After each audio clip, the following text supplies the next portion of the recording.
好，接下来我们要再回到我们加拿大 Toronto 来体会一下国外的观点哈。刚才在前面4场演讲，大家应该都体会到了这个未来这个物联网很核心的一个 device 就是我们的手机哈。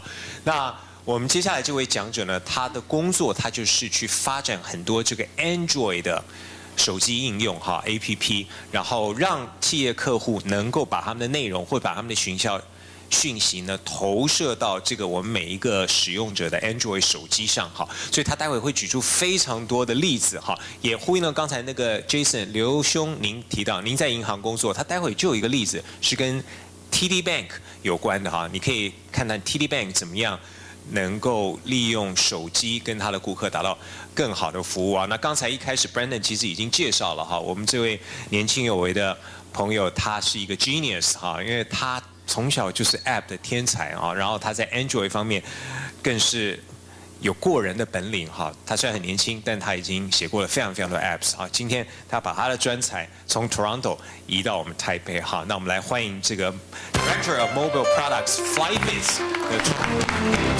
Petar Kramaric。好，在座用 Android 手機的，好好聆聽。Thank you very much for that lovely introduction. Made me seem like a genius. It's excellent. First of all, I want to start off by thanking the conference for giving me the opportunity to come up here and present Flybits to you, show you a little bit about what we do, some of the deployments that we deployed not only in Canada, but in the UK and all throughout the world as well. I also want to thank Brendan and Sonia, who did a lot of work getting me in touch with the conference, and they were a vital aspect in me actually being here today. So I want to appreciate all the work that you guys went through, and I'm very thankful.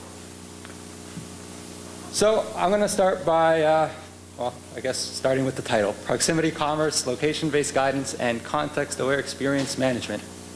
There's a lot there. What we at Flybits do is we focus on context-aware applications. So most of my presentation will revolve around commerce and the context-aware experience. I'm going to start off by giving you guys a little bit of a brief on what Flybits is, what we do, how we started, and where we are today, and get you more familiarized with our platform and what exactly it is we do. After the introduction, I'll talk a little bit about what the verticals are that we're currently targeting. There's 5 main verticals that we have applications deployed at the moment.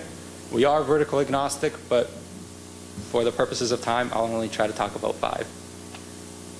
I'll talk about some of the real-world deployments that we have based on those 5 verticals. These are deployments that we have in Canada, UK, and hopefully we can have some soon in Asia and Taiwan.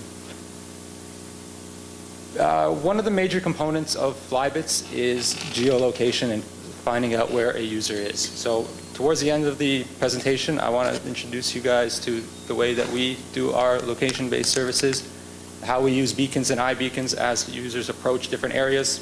Very relevant information gets delivered to them.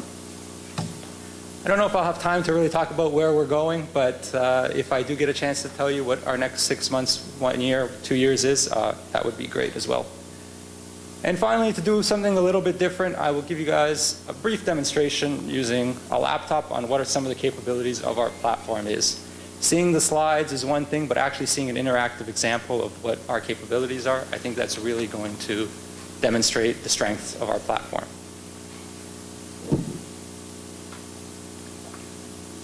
So before I get into exactly what Flybits is, I'll tell you a little bit about where we're situated and what our current situation is. So Flybits is started off as a research group based from Ryerson University in about 2008.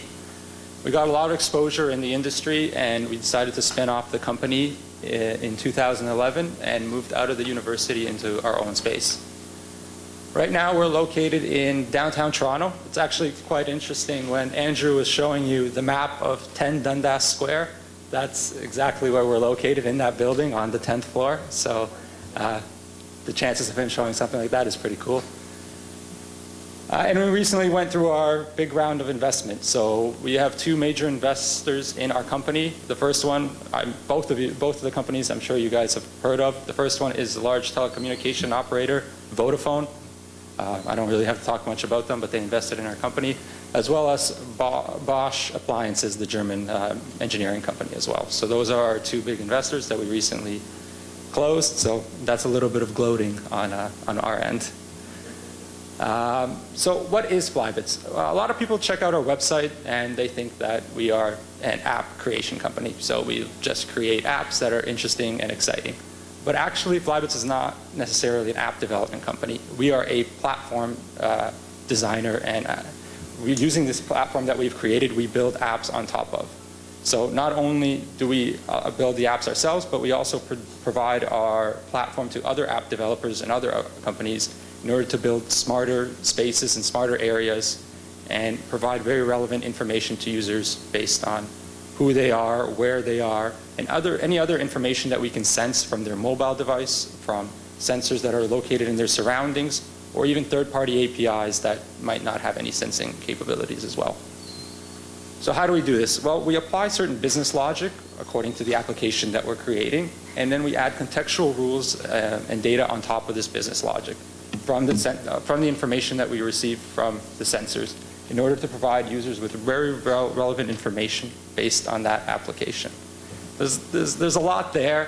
When I get through to some of the deployments, I think you guys are going to have a lot better understanding of what I'm talking about. The motto for Flybits is we want to deliver the right information to the right person at the right time. And this is a very generic thing, and we'd all love to be able to get as much information as we can without having to search for it. So when you're in a mall, what a lot of people do, the first thing they do is they go online and they'll search for what deals and what sales are happening at that mall. What we want to try to do is avoid you going in and actually searching for that information, but that information gets delivered automatically to your device when you enter that mall or that space. We want to do this with as little developer involvement as possible. So our platform is quite comprehensive. Usually apps are simply a thin client on top of our middleware solution, and updating the application actually happens through a management console, which hopefully will be part of my demo later on. And therefore, users do not, and developers do not have to go in and spend the time and effort QAing apps, releasing new updates. They simply go to the management console and they change what they want about the application. So how do we deliver content and data to users? Well, we do it through a data structure that we refer to as zones. And zones are simply logical geopoints that are connected into a shape. So as somebody walks into this zone, for example, a store or a metro station or a hospital or an airport, they get delivered certain relevant information based on a certain profile or based on any other sensing technology that's available at that space. Once they leave that zone, that information is wiped from their device and from the application, so they no longer have access to it, because theoretically in that area, that information is no longer valid. So the key aspect of Flybits is this zone-based programming, if you will.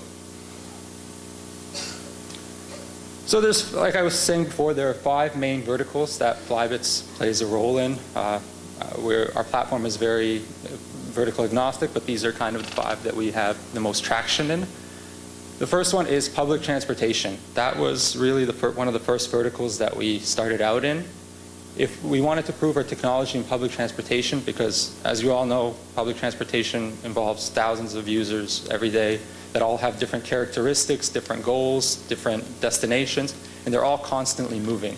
So they're going from station to station, from location to location. And our goal was, if we can prove our technology in the public transportation sector, we can then start moving to other verticals, and that's exactly what we did. In the public transportation sector, we offer things such as congestion management, providing relevant information and delays, and we have recently started working with some of our partners to open up retail opportunities. And when I get to those deployments, I'll go into further detail what I mean about each one of those. The second main vertical, and I guess the one that interests most people at this conference, is retail malls. So retail malls provide a very different dynamic than public transportation systems, in my opinion. So moving from station to station, you're moving usually from one location to a totally different location.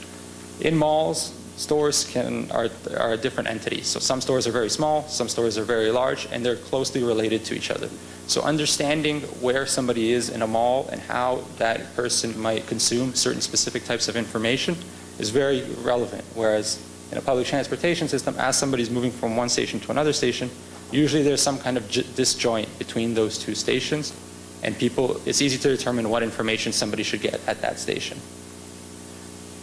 We recently started working with TD Bank, which is one of the largest banks in North America, in order to improve their branch relationship with their customers. So in North America, I'm not sure if you guys know or if this is the same case in Taiwan, but in North America, 90% of all banking transactions happen online. Yet every corner you go to, there's a branch. Well, what's the point? So one thing that these branches want to do, they obviously don't want to lose their jobs, so they want to try to attract people as much as possible into the branch. Because once you come into the branch, you're much more likely to purchase a service from that bank rather than when you're online just paying your bills, because when you're paying your bills, it's depressing and you don't want to pay your bills, so you want to leave that website as soon as possible.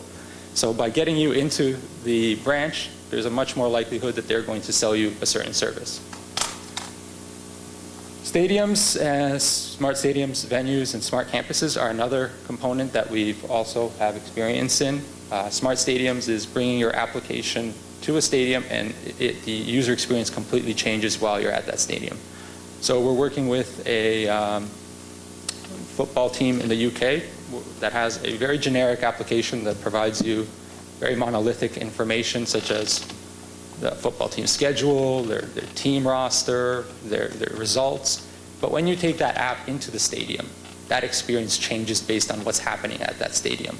So you'll get information, so you'll get coupons and information about where there's the closest beer available for you to buy, where the closest pie you can buy is. You'll also be provided with voting information. So who's your man of the match? Do you agree with a yellow card or a red card? Or if there's a goal, they can provide you with access to their IP camera so you can stream a goal from a different view inside the stadium. However, when you take that phone, again, away from the stadium, you only, again, receive very static and general information, because it's the in-stadium experience that drives the person to come into the stadium. Right now, especially in North America, everybody has 70-inch TVs. They're very nice HD TVs.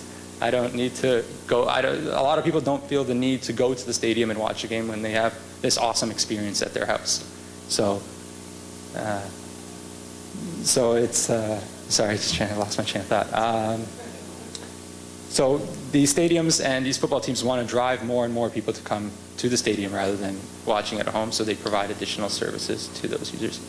Smart campus, it's a very novel use case, creating smarter schools, universities, so as somebody walks into a building, they'll get the information about that building, about the departments in that building. When they move to another building, they'll get that information. So very specific general use cases.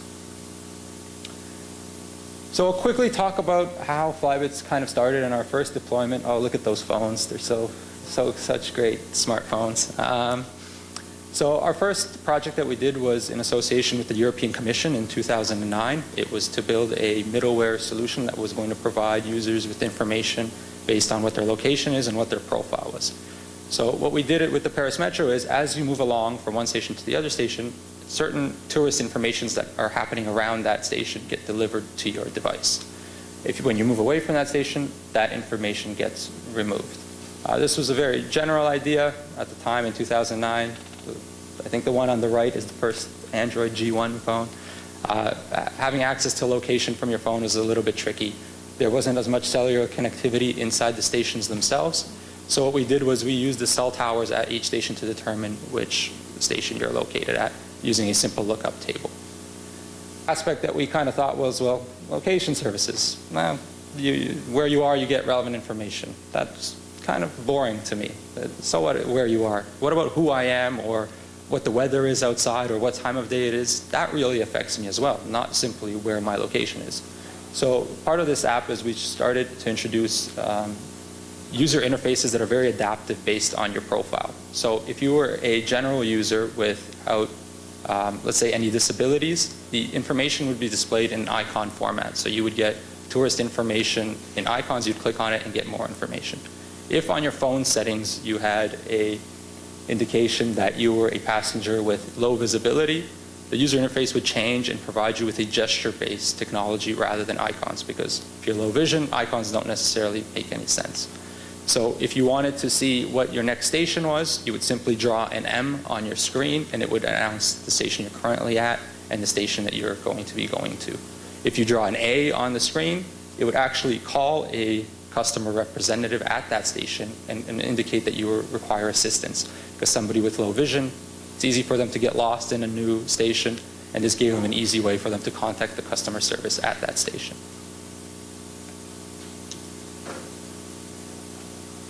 What we did then was we brought this technology over to Canada because I have France when we're a Canadian company. So we brought the concept of context awareness into the public transportation and into Go Transit. Go Transit's one of the largest transit entities in Canada. It has thousands of users every day, and it's usually meant for long distance travel, so people coming from outside the Greater Toronto area into the downtown core. So these are usually trips that are at least 30 minutes, but a lot of them are an hour and a half to 2 hours. So what happens is once you start using the Go Transit app, it's a very general app. It gives you very monolithic information. It'll tell you when all your trains are coming, when all your buses is. But the more you interact with the application, the more you click a particular route, for example, because you're not interested in route number 12, but you're interested in route number 25. The more times you go to that, our system is smart enough to say, well, this person on this device keeps accessing this part of the app, or they keep accessing these routes. So we're only going to provide him with that delay information. He doesn't get delay information about the entire system, because it's quite a comprehensive system, and it's overload for the user. So what we do is we target that user, and we specifically deliver the proper delay information based on what he's clicked on it and the history that he's been using the app. So the more somebody uses the application, the more they move around with it, the smarter the experience is, and the more curated it is the next time they use it. Go Transit also, one of the big things that they wanted to do is there's really no way for them, other than advertising, for them to make money off a very generic application that gives you schedule information. So what they wanted to do is they wanted to bring in their local retailers at not only their stations, but also local retailers in the area, and provide users with an incentive or a reason not to get mad if there was a delay on the train. So what they do is or what they will be doing in the next release is if they detect that there's a delay on the train that you're currently at, if there's a 10-minute delay, you're going to get a coupon from the Starbucks at that station that's going to give you 10% off. If there's a 20-minute delay, you're going to get a 15% discount if you get 30 minutes, etc. So it incentivizes the users to not only use the application, but when they're really angry, well, I'm going to be stuck here, I might as well grab a coffee. And then what Go Transit ends up doing is they have a revenue share opportunity with those companies that they partner with. So if, for example, I can't give you the exact structure of it, but for every sale that they do through the application, so if, for example, I get a coupon, it's a simple barcode, I can go to the cash register at Starbucks, they'll scan it and give me a discount. So what they have is a revenue sharing opportunity where Go Transit will take 5% of every transaction that happens through the device. This is completely outside of Flybits. This is the decision of Go Transit. They don't have to use these revenue opportunities, but it's all possible using our technology. So we do give them those options, and then it's up to them and their businesses to decide how they want to play with that.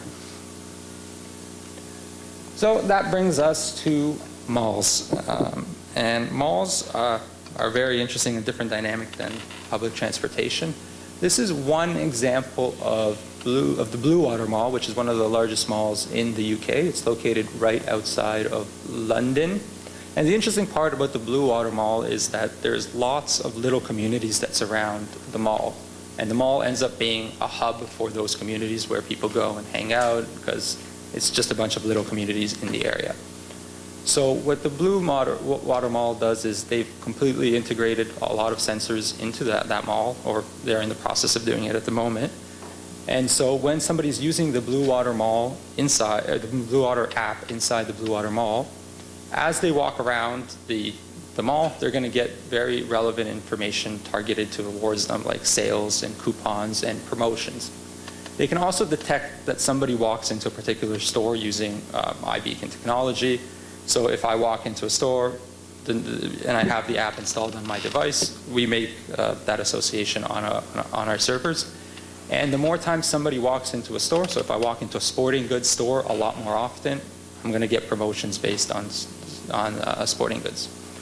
It also indicates very nicely the pathways of purchase for the malls. So if a lot of people enter from one side of the mall, they can kind of create patterns and paths of which people follow to move around the mall.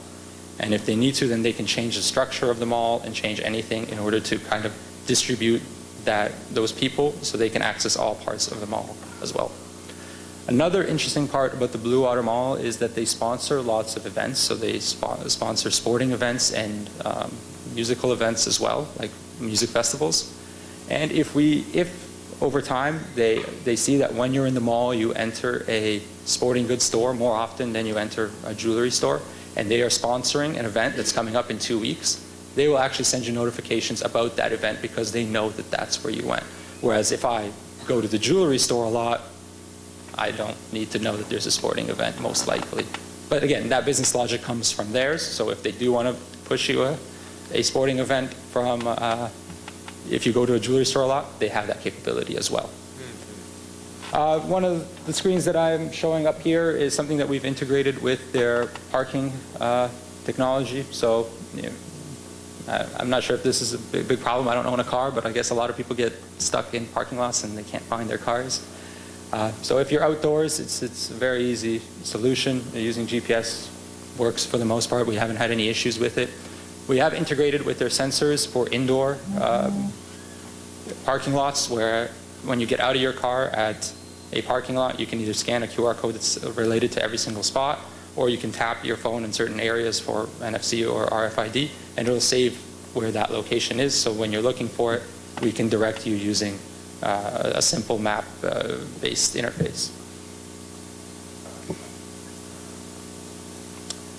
Camden Market is another example of a retail venue, I guess I'll call it. It's a traditional outdoor market in, I want to say it's in London, where people go and they have access to different shops, to entertainment, to attractions and accommodations. So screen number 2 and screen number 4, if you're looking at it from left to right, kind of show you that original concept that I was referring to as a zone, where each one of those colorful areas is a location. As somebody walks into there with their Camden Market application, they're going to get very relevant information delivered to them based on what they've done in other zones as well.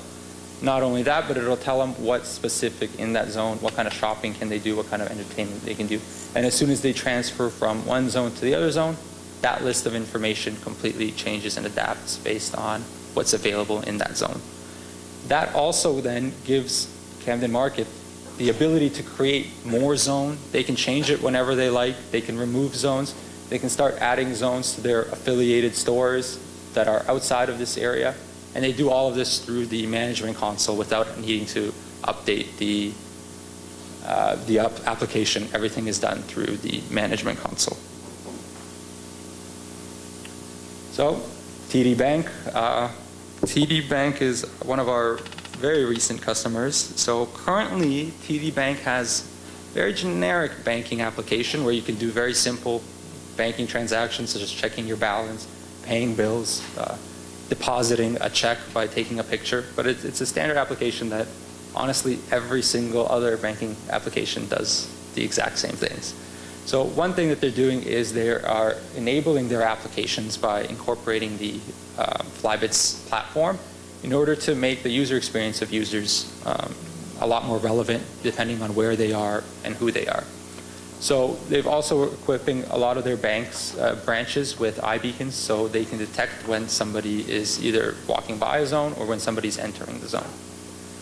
The way zones really benefit TD is that not necessarily at the branches, but it's their affiliated stores, cafes, and shops. So if you walk into a lot of Starbucks, a lot of Starbucks will actually be attached to a TD Bank. They'll either be inside of it or they'll be located beside it. So if you take your TD Bank app to a Starbucks, for example, and you are a homeowner, you'll get a certain discount from your coffee, but you also get information about the TD Bank branch that's located beside you, and maybe they have new mortgage rates that they can offer you based on the profile that you've used to sign in. If you take it to, for example, the Rogers Centre, which is a baseball stadium that we have in Canada, you're going to get very relevant information about how TD plays a role with the Blue Jays. You're going to get cheaper tickets. You're going to have very intuitive ways of finding out exactly what the user is doing and what they would be interested in the Rogers Centre. And if the baseball team is doing good, maybe they can push you some deals and you'll be happy to take them.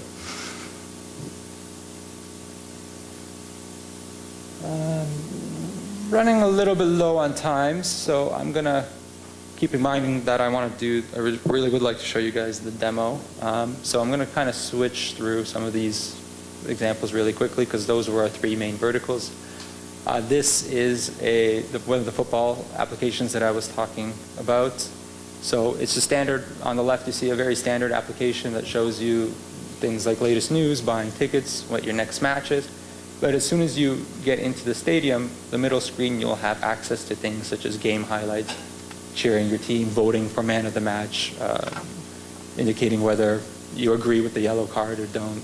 Usually it's whatever the home team is. And then also getting halftime promos. So one of the big problems in these stadiums is you have 15 minutes to get out of your seat and go buy a drink, go buy food. And what happens is everybody goes to the closest one that's closest to their seat. In the UK, there's some really old stadiums, and the paths in these stadiums are really weird, and they don't necessarily make any sense. So you'll see pocketed groups of fans located in very specific places where they can buy beer, just because they don't know that if they walk another let's say 20 meters to the left, there'll be a much shorter line for people buying beers. So what they do is if they see that, oh look, there's this giant group of fans that are allocated here just waiting to buy a beer, what they're going to do is they're going to push promos to buy beer, give you a 5% off, give you a 10% off if you go to another stand to buy the beer. Because then not only will you have people back in the seats quicker, you'll also be making more money for the retailers, which again, there's a revenue sharing opportunity as well for that football club. Also, if you take the application to a cafe affiliated with that soccer team, so they simply go into our management console, they draw the zone around that cafe, and when you go into it, you're going to get very relevant information based on what's happening with that football team at that time as well. London Fashion Week is another event that we did a small application for. So anybody who was on the runway would get information about the models when they were walking by, things such as who the model is, who the designer is, what the clothes that they're wearing, how much it costs, and where they can purchase it. Once the model leaves the runway, that information is wiped from their device unless they've saved it, and the next model's information becomes available to that user. So again, it's building a very specific information, it's providing very specific information to the user based on what's happening around them, and not necessarily what happened 30 minutes ago, 40 minutes ago. Lens is an application that we've designed with Flybits. This kind of brings a lot of the IoT and a lot of the sensors together, and it's kind of a good example of where we're heading as a company and where we really see value. So what Lens does is it builds a logical profile based on any number of sensors that we can detect that you connect to or from your surroundings. So things such as your step counter or your heart rate, or what the weather is outside, which we can even just call a third-party API to get that information. What your favorite music is based on the profile that you have on your device, or based on the playlist that you have on your device. And we group all of that information. So when you create a post through the Lens application, so let's say I say, I'm going to recommend a restaurant. I really like this restaurant.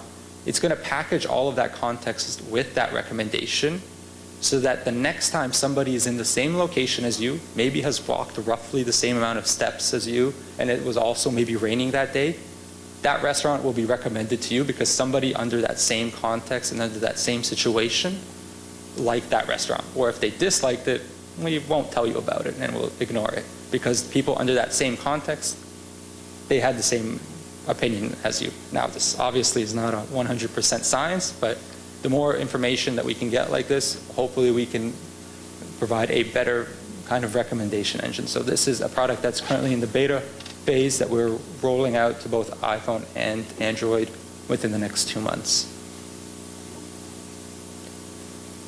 The last example that I'll quickly go through is the grocery store example.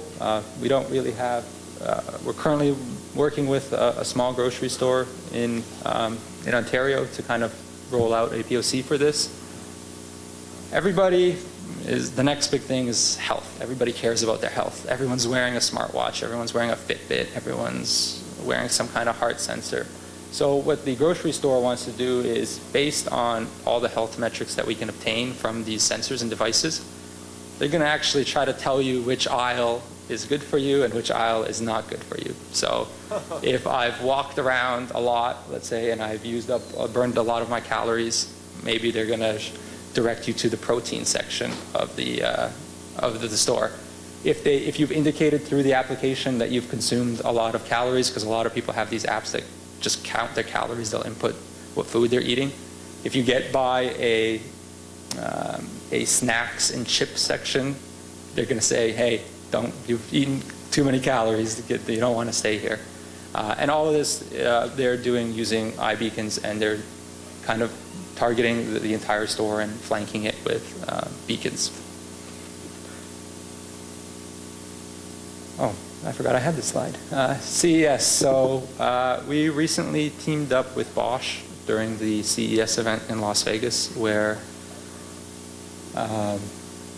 we mapped out the Bosch booth at CES with different areas with the different beacons. And as somebody would walk around the Bosch booth, whether they were in the automotive section, whether they were in the home appliance section, whether they were in another section, their user experience would totally change, and their user interface would totally change based on which section they were currently located in.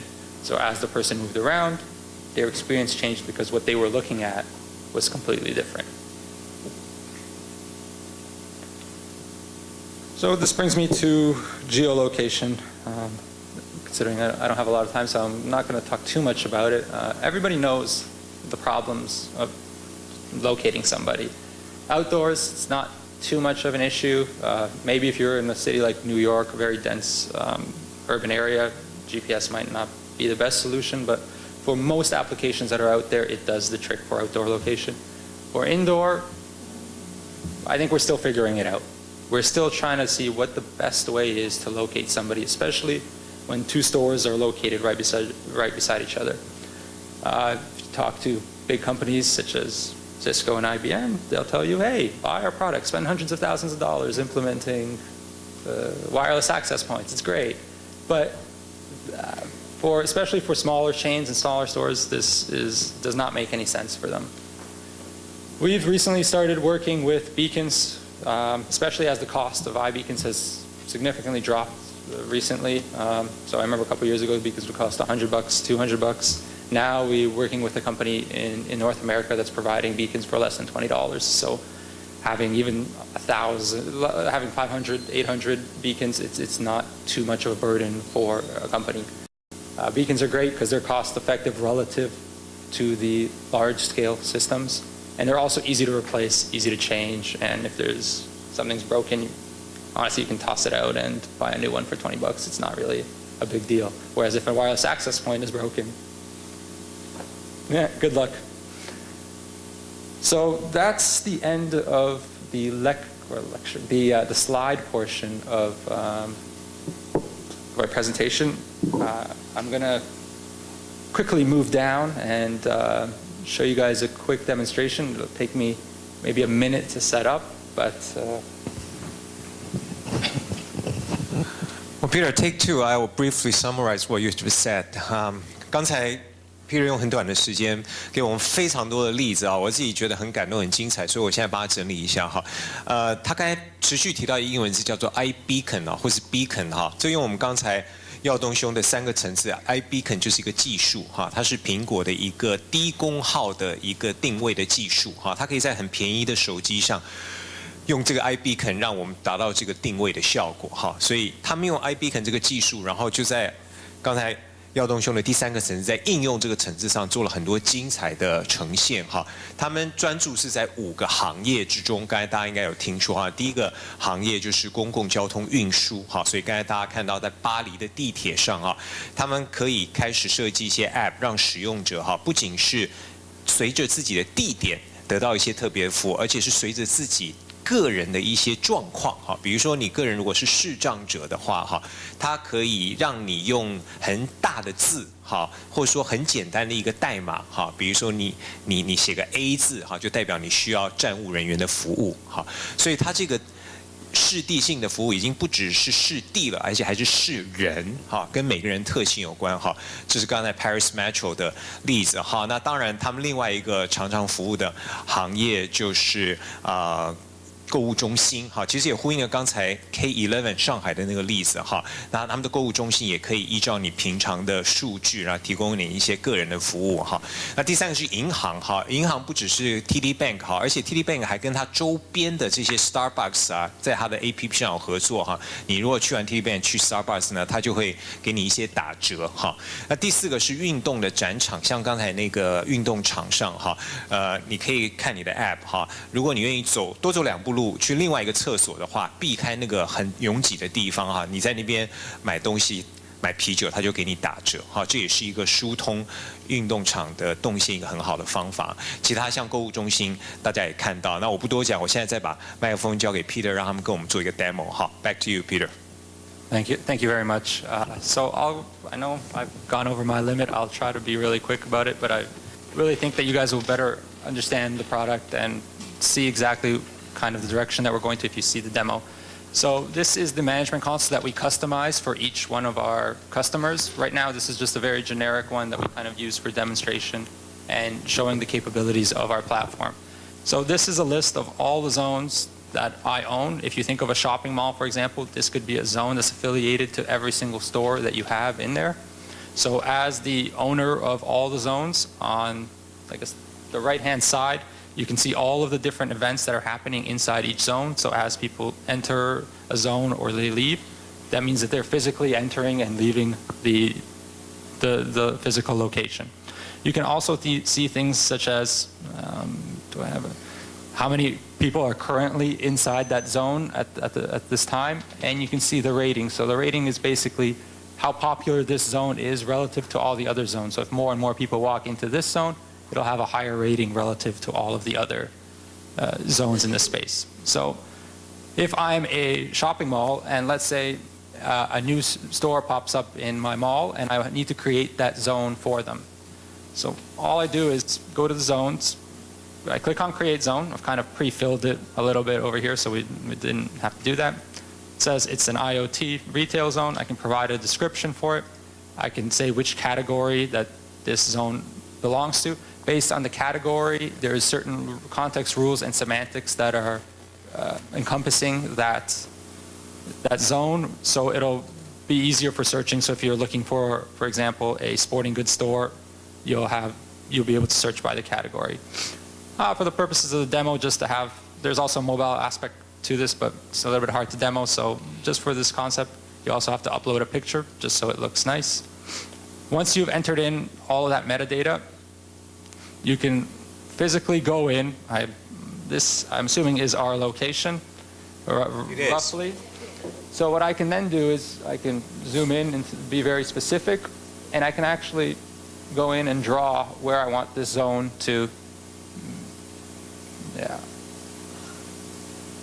So this is the zone. So whenever anybody enters this zone using my application, they'll get services. Now I can move the zone.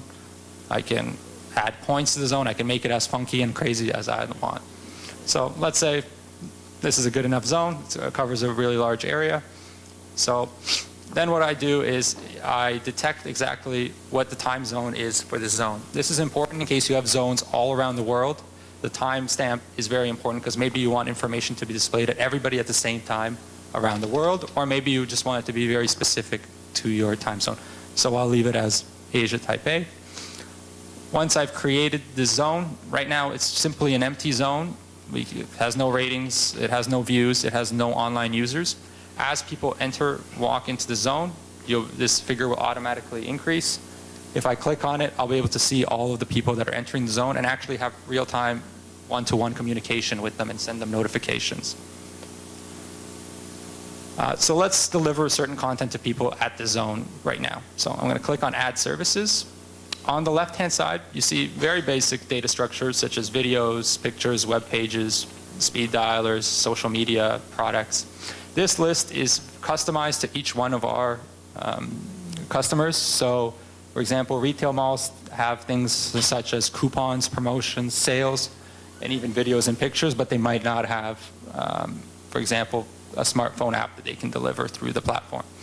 So I'll simply just add the web page, click on it. Right now it's no longer active, but if I want to direct anybody so when they enter the zone, they'll have access to my web page, I'll just enter Google, because why not? And as soon as I hit the update, it was successful. And when I publish this information, it will literally become available to everybody who's currently in that zone. So if anybody has the application, even if they're, without turning off the application, this information is delivered to them so they can have access to Google's website. So all I have to do is click publish. And this icon over here gets displayed to the user with this name. I have full edit capabilities where I can change the image and the title.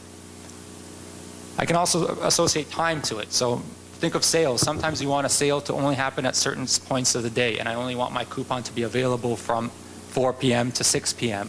So I can go in and I can actually construct that this piece of information is only available from, let's say, 6:25 to 8:30. So now, if anybody was inside the zone, this would be removed because that time does not fit the current time on the phone. The last thing I want to show you is the concept of adding contextual rules to it. So if I click on rules, right now because it's just a demo platform and we have no actual business logic, what I do is I can hard code certain contextual information such as a female, a male, and then based on a user profile, I can, on my backend, I'll be able to create the logic between what a female is, what a male is, according to somebody's user profile. When somebody walks into a zone, they automatically get put into the male or female aspect based on their profile. So I'll put myself in the male, and I'll put Damien into the female. He's not going to appreciate that, but he's not here. So it doesn't matter. And then what I can say is, well, I only want this service to be available to females, or I only want this service to be available for males. So now whenever I walk into the zone, I will have access to this, but when Damien walks in, because it's not relevant to his needs, he's not going to have access to this information. We also provide very thorough analytics information, so you'll be able to see how many people have visited. 8 visits. Somebody's walking into the zone. Excellent. You'll be able to see what services and the number of views that there is for each service, how much time was spent in each piece of information, and any other information that the retailer does. Now, of course, one online user, awesome. So someone is walking in and out of the zone. But yeah, I'll be able to see, I think their privacy settings are on, so I can't see exactly who the user is, but I'll be able to message them. So again, this is customized for all of our customers. Go Transit has a different management console than TD Bank, than the smart stadiums. Sorry, I went a little over, but thank you very much. Wow. Amazing demonstration. Thank you, Peter. Thank you. 好，现买现卖哈。Thank you. Well, look at him. If Andrew has best teeth, he has best beard. 如果 Andrew 得到今天的最佳牙齿奖的话，我们 Peter 得到今天最佳胡子奖。But your presentation is good as your beard. Thank you。最后这 presentation 很精彩哈，就让大家看看实际他们的服务是怎么做。刚才这个 Flybits Zone 它是一个后台管理的机制哈，你可以看到任何客户他上这个后台就可以划一块地，然后针对这块地里面的这个 app 的使用者来发送讯息，而且这个讯息不只是盲目的发出去，它还根据比如说几点到几点发送，或者说我只要发给男生或女生等等的哈，那这个统称为刚才它的标题讲的叫做适地性的行销服务哈，这中文翻译适地性，适是合适的适，地是地点的地哈，性是性质的性。大家回去搜寻这关键字，你可以看到更多相关的字哈。它用的英文标题叫 proximity commerce 哈 ，proximity 就是 proximity 这个字的意思就是指邻近地区的哈，那 commerce 当然就是做商务了哈，所以这些大家都可以回去做进一步研究。我们再次掌声，谢谢 Peter 好不好 ？Great presentation, Peter. Thank you so much. So many cases we can study further afterward.